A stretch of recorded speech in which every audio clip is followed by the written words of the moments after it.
हुन्थ्यो कि सो जब म राति सुत्ने बेलामा बिस्तारामा गएको हुन्छु नि मलाई थाउजन्ड्स अफ मोटिभेसन आउँछ कि जस्तै अब म चेन्ज हुनुपर्छ म डिसिप्लिन हुनुपर्छ म बिहान उठेर आफ्नो स्केड्युलहरू मेन्टेन गर्नुपर्छ म धेरै अल्छी भइसकेँ म पढ्नुपर्छ म यो गर्नुपर्छ त्यो गर्नुपर्छ ब्ला ब्ला ब्ला थाउजन्ड्स होइन अनि त्यसपछि अब म चाहिँ सोच्छु ल भोलि बिहान उठेर चाहिँ म यस्तो यस्तो गर्छु भनेर म टु डु लिस्ट पनि बनाएर म एकदम रेडी पारेर सुत्छु राति सुत्ने बेलामा अनि बिहान उठेपछि चाहिँ जुन मेरो त्यो रातिको मोटिभेसन थियो नि त्यो बिस्तारामै सुतिरहेको हुन्छ है म मात्र उठ्छु बिहान उठ्ने बेलामा त्यो मेरो मोटिभेसन कहाँ मलाई आइडिया नै छैन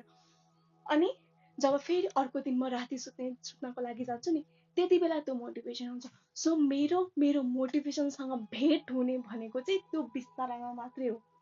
बिहान उठ्दा म मात्रै उठ्छु मेरो मोटिभेसन सुत्छ सो मभन्दा अल्छी मेरो मोटिभेसन भइसक्यो त्यो मोटिभेसनलाई मसँगै बिहान कसरी उठाऊँ म फ्रस्ट्रेट हुन आइसकेँ राति मात्र त्यो मोटिभेसन किन आउँछ राति जब कि मलाई सुत्नुपर्छ रातिको मोटिभेसन आएर म के गर्नु